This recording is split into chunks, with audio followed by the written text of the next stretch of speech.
Terima kasih atas waktu yang diberikan kepada saya, Ibu Fadlun. Ya, Assalamualaikum warahmatullahi wabarakatuh. Yang terhormat Bapak Kepala BPS Provinsi Maluku Utara, yang terhormat Bapak Kepala Bidang BPS Provinsi Maluku Utara, serta Bapak Ibu yang saya hormati, peserta pembinaan statistik sektoral. Pekan lalu, Bapak Ibu sudah mengirimkan beberapa contoh standar data di instansi masing-masing. Pada hari ini, insya Allah kami akan memberikan beberapa review terkait dari standar data, contoh standar data yang Bapak Ibu telah sampaikan di pekan lalu. Yang pertama, standar data dari BPK. Konsepnya opini BPK. Definisinya pernyataan profesional pemeriksa mengenai kewajaran informasi keuangan yang disajikan dalam laporan keuangan yang didasarkan pada 4 kriteria, yakni kesesuaian dengan standar akurasi pemerintahan, kecukupan pengungkapan kepatuhan terhadap peraturan perundang-undangan, dan efektivitas sistem pengendalian intern. Klasifikasinya entitas yang diperiksa, entitas yang diperiksa, provinsi, kabupaten, atau kota, kemudian ukurannya opini, satuannya WTP, WDP, TP, dan TMP. Jadi ada beberapa review dari kami. Yang pertama terkait klasifikasi. Untuk konsep sudah benar, opini BPK, definisi juga sudah sesuai. Untuk klasifikasi yang dimaksud di sini harus dirinci, Pak. Jadi berdasarkan rinciannya. Misalnya WTP, WDP, TM, dan TMP. Mungkin bisa lanjut slide selanjutnya, Pak Doni. Oke. Nah, ini rekomendasi dari kami. Jadi konsepnya sudah benar, definisi sudah benar, klasifikasinya mungkin dapat dirincikan jadi wajar tanpa pengecualian, wajar dengan pengecualian, wajar, tidak wajar, dan tidak memberikan pendapat atau TMP. Untuk ukurannya adalah jumlah, jadi jumlah ini menunjukkan misalnya jumlah opini BPK yang WTP itu ada berapa, seperti itu. Kemudian satuannya satker. Rekomendasi kami satuannya satker, karena data dari BPK kan nanti jumlah opini BPK, berapa satker yang WTP, atau berapa satker yang WDP, atau beberapa satker yang tidak wajar, dan beberapa satker yang tidak memberikan pendapat atau TMP. Kemudian selanjutnya, ini ini standar data dari Dinas Koperasi dan UMKM. Yang pertama terkait pelaku usaha mikro. Jadi dari UMKM, pelaku usaha mikro, definisinya jumlah pelaku usaha mikro menurut bidang usaha yang dijalankan. Klasifikasinya bidang usaha atau sektor usaha, ukurannya kabupaten atau kota, satuannya unit. Kemudian untuk konsep kedua yaitu koperasi, definisi perkembangan jumlah koperasi, klasifikasinya per tahun. Iya. Lama tuh. Waalaikumsalam.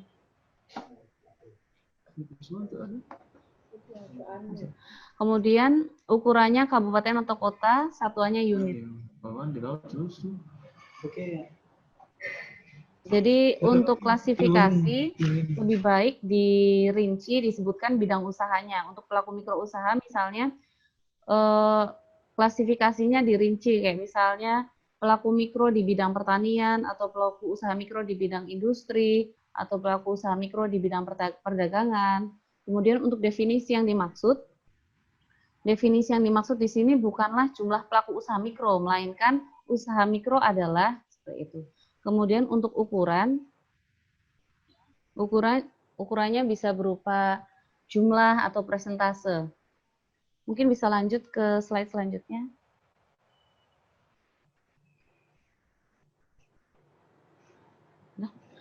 Untuk ini rekomendasi dari kami, untuk pelaku usaha mikro, definisinya, usaha mikro adalah badan usaha perorangan yang memiliki kriteria sesuai Undang-Undang UU Nomor 20 Tahun 2008 tentang usaha mikro, kecil, dan menengah, yakni memiliki aset atau kekayaan bersih hingga 50 juta, tidak termasuk tanah atau bangunan tempat usaha, serta omset per tahun hingga 300 juta.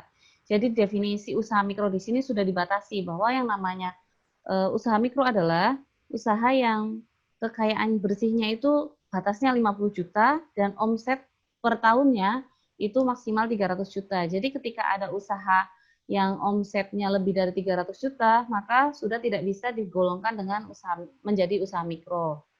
Kemudian untuk klasifikasi, di sini kami merekomendasikan diklasifikasikan berdasarkan lapangan usaha, bisa pertanian, pertambangan, industri, pengadaan listrik, pengadaan air, konstruksi. Ini bisa menyesuaikan dengan jumlah usaha mikro di sini yang mereka itu sebagian besar bergerak di bidang apa. Kemudian untuk ukuran bisa berupa jumlah atau persentase, satuannya bisa berupa pelaku usaha. Jadi kalau misalnya mengeluarkan indikator usaha mikro, misalnya jumlah pelaku usaha mikro di Maluku Utara yang bergerak di bidang perdagangan besar dan eceran misalnya, atau jumlah pelaku usaha mikro di Maluku Utara yang bergerak di bidang industri pengolahan, misalnya pengolahan tahu atau pengolahan tempe seperti itu. Kemudian untuk konsep yang kedua, koperasi.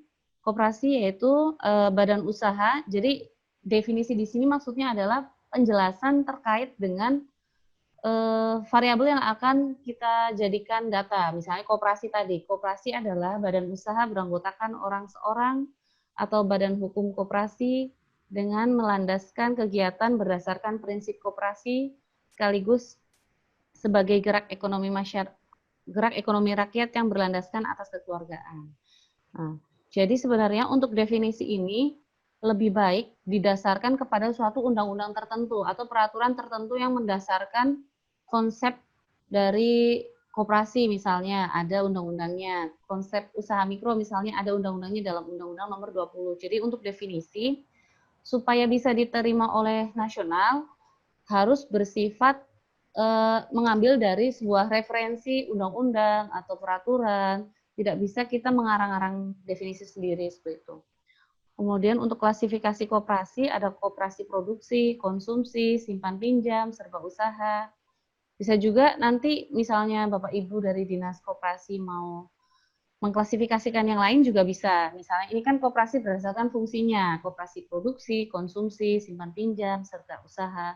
Bisa juga nanti diklasifikasikan menjadi koperasi unit desa, koperasi pendidikan, misalnya seperti itu, tergantung tujuan dari Bapak Ibu masing-masing. Kemudian untuk ukurannya bisa berupa jumlah atau persentase, satuannya bisa berupa unit. Jadi unit koperasinya ada berapa. Kemudian selanjutnya, tadi untuk Dinas Kesehatan tadi sudah dijelaskan ya oleh perwakilan dari Dinas Kesehatan. Nah ini contoh standar data yang sudah tepat. Jadi untuk definisinya Dinas Kesehatan konsepnya itu posyandu. Definisi posyandu adalah, itu dijelaskan dalam definisi. Kemudian klasifikasi dari posyandu ada 4, sudah dijelaskan, Pratama, Madya, Purnama, dan Mandiri. Ukurannya bisa berupa jumlah, persentase, satuannya bisa berupa bangunan, dan persen.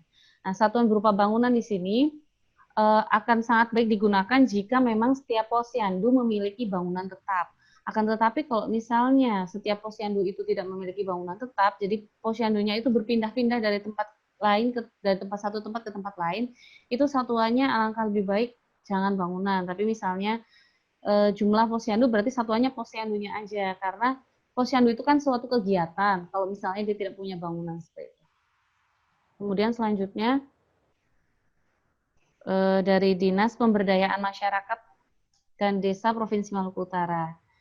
Di sini konsep dari tenaga pendamping profesional. Definisinya, tenaga pendamping profesional adalah sumber daya manusia yang memiliki kualifikasi dan kompetensi di bidang pendampingan pembangunan dan pemberdayaan masyarakat desa yang direkrut oleh kementerian yang menyelenggarakan urusan pemerintah di bidang pembangunan desa dan kawasan pedesaan, pemberdayaan masyarakat desa, percepatan pembangunan daerah tertinggal, dan transmigrasi.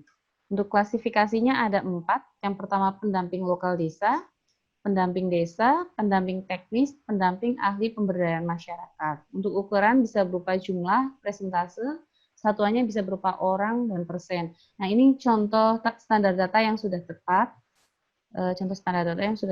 Jadi dari standar data ini kalau misalnya akan mengeluarkan data, misalnya adalah jumlah tenaga pendamping profesional jumlah tenaga pendamping profesional di Provinsi Maluku Utara menurut klasifikasinya. Maka bisa dikeluarkan per klasifikasi, jumlahnya ada berapa orang atau berapa persen tenaga pendamping profesional yang merupakan tenaga ahli pemberdayaan masyarakat di Provinsi Maluku Utara. Itu bisa nanti dikeluarkan datanya dari standar data ini. Untuk yang selanjutnya, untuk Dinas ESDM Provinsi Maluku Utara, konsepnya adalah cekungan air tanah atau CAT. Cekungan air tanah adalah suatu wilayah yang dibatasi oleh batas hidrogeologik, tempat semua kejadian hidrogeologik seperti proses pengingunan, pengaliran, dan pelepasan air tanah berlangsung. Klasifikasinya ada cekungan air tanah dalam provinsi, cekungan air tanah lintas provinsi, cekungan air tanah lintas negara. Untuk ukurannya berupa luas, kemudian satuannya berupa kilometer persegi. Jadi dari standar data ini, kalau misalnya dikeluarkan data, bisa nanti keluar data misalnya luas cekungan air tanah dalam Provinsi Maluku Utara pada tahun 2019 misalnya. Nanti satuannya akan keluar dalam berupa kilometer, misalnya 100 kilometer. Kemudian selanjutnya, ada juga data dari ESDM, yaitu pertambangan mineral. Konsepnya pertambangan mineral, definisinya sebagian atau seluruh tahapan kegiatan dalam rangka penelitian, pengelolaan, dan pengusahaan kumpulan mineral yang berupa biji atau batuan di luar panas bumi, minyak, dan gas bumi, serta air tanah yang meliputi penyelidikan umum, eksplorasi, studi kekayaan, konstruksi, penambangan, pengolahan dan pemurnian, pengangkutan dan penjualan, serta kegiatan pasca tambang. Kemudian klasifikasinya pertambangan mineral radioaktif, pertambangan mineral logam, pertambangan mineral bukan logam, pertambangan batuan. Untuk ukurannya jumlah dan satuannya ton dan BCM atau bang kubik meter. Nah, ini merupakan contoh standar data yang sudah tepat. Dari standar data ini, nanti kita akan memperoleh data jumlah pertambangan mineral radioaktif misalnya di Maluku Utara dalam tahun 2019 dalam satuan ton misalnya. Itu bisa diperoleh dari standar data ini. Nah, definisi di sini harus benar-benar membatasi gitu. Jadi yang masuk ke dalam kategori ini sesuai dengan konsep dan definisi yang ada. Jadi kalau untuk panas bumi, minyak, dan gas bumi, serta air tanah, itu tidak masuk karena di luar panas bumi kan berarti panas bumi itu tidak akan masuk ke dalam konsep pertambangan mineral di sini. Kemudian selanjutnya untuk dinas pertanian bidang tanam pangan. Jadi ada konsep daerah rawan pangan. Ini kan yang di garis bawahi di sini daerah rawan pangan. Jadi definisinya itu rawan pangan itu seperti apa? Rawan pangan adalah kondisi suatu wilayah atau daerah masyarakat atau rumah tangga yang tidak mempunyai akses secara fisik, ketersediaan dan ekonomi atau daya beli untuk memperoleh pangan yang cukup dalam jumlah, mutu, beragam, dan aman untuk memenuhi standar kebutuhan fisiologis bagi pertumbuhan dan kesehatan. Kemudian klasifikasinya kerawanan pangan kronis dan kerawanan pangan transelen. Untuk ukurannya berupa jumlah, untuk satuannya berupa kecamatan. Dari standar data ini kita bisa memperoleh data jumlah kecamatan di Provinsi Maluku Utara yang mengalami rawan pangan seperti itu. Atau persentase juga bisa, persentase kecamatan di Provinsi Maluku Utara yang mengalami kerawanan pangan kronis